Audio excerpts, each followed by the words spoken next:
Pagi-pagi di WA ada pesan dengan kalimat urgent chief, urgent. Saya berpikir kenapa lagi sini orang? Saya pun membalas dengan langsung menelponnya. Yang dengan nada panik dia bertanya, ada apa dengan Santara? Kok di mana-mana banyak yang mengatakan bermasalah? Saya pun bertanya balik, maksudnya? Itu katanya ada yang komen, uangnya balikin oi, rugi gua di Santara, benerin itu Santara. Sampai nenek saya tuh nelpon, Bosman Santaranya bermasalah, banyak orang yang menyerang di sosial media. Kamu jangan sama Bosman ya. Jadi sebenarnya ada apa Chief? Dia bertanya dengan nada setengah panik. Kok nggak di counter sih berita-berita tersebut kalau memang tidak ada masalah? Saya pun tertawa sebelum menjawab pertanyaannya. Jawaban saya, Mas, musuhmu harus kamu ketahui dengan tepat berapa jumlahnya dan siapa saja mereka.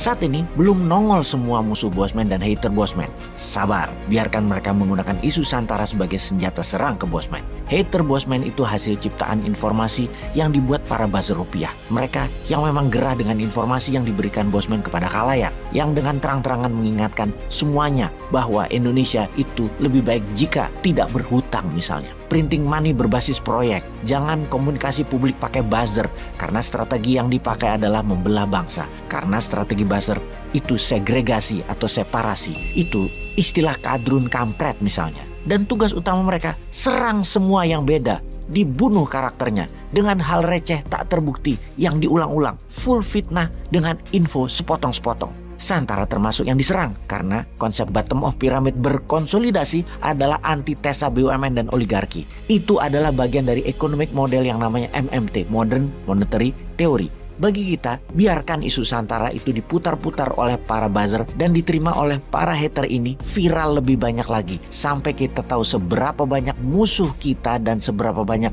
senjata serang mereka. Kita lihat. Ketika saya menjawab, biarkan sampai semua keluar, maka sahabat saya ini komen, oh itu toh chip yang namanya strategi Hornet Nest. Saya pun menjawab singkat, ya, dibarengi tawa gelak dirinya. Dia adalah pengusaha yang akan listing di Santara. Usahanya ayam dalam kemasan. Pabriknya besar, omsetnya bagus, dan akan funding untuk perluasan pabriknya karena pemesanannya membludak. Saya lanjutkan penjelasannya. Begini perbandingannya di mana nanti kita akan buka setelah semua senjata musuh terlihat dan semua hater keluar. Ada 777-an perusahaan di Bursa Efek Indonesia saat ini. Yang bagi dividen sekitar 400-an. Yang merugi ada 100-an. Yang delisting ada 2-3 perusahaan setiap tahunnya.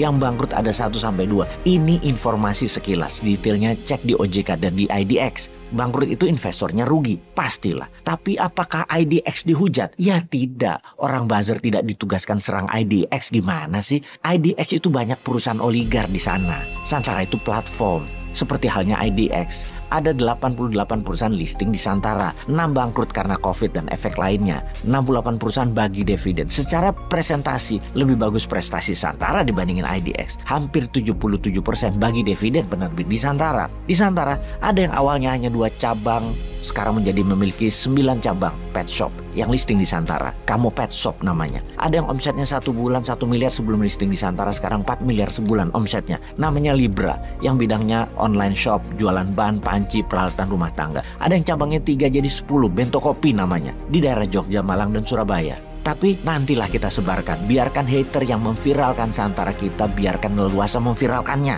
memfitnah Santara tepatnya. Salah satunya nanti kita somasi dan dalam 3 hari langsung kita tutup. Santai kok. Kita tidak memungkiri bahwa ada yang merugi di Santara karena investasi UKM pilihannya bangkrut. UKM yang diinvestnya merugi sehingga uang investasinya hilang. Seperti halnya invest di IDX, perusahaan IPO-nya bangkrut, atau invest di kripto nilainya amblas. Santara adalah Binance, Santara adalah Indodax, Santara adalah IDX. UKM yang merugi itu semua bertanggung jawab kok terhadap investor. Hanya mereka minta waktu saja. Di sisi lain banyak yang tidak terima akan hal ini. Ya wajar saja. OJK bahkan pernah berkata, seorang senior officer OJK, bahwa investor harusnya paham risiko pilihan UKM yang akan diinvest tersebut. Dan itu menjadi tanggung jawab dirinya. Santara hanya platform bagi UKM dan investor. Oke, sejauh ini hanya sekilas ini saja informasinya. Bagi kami di Santara, kejahatan sesungguhnya adalah di para buzzer rupiah yang menarget Santara untuk menjatuhkan Bosman.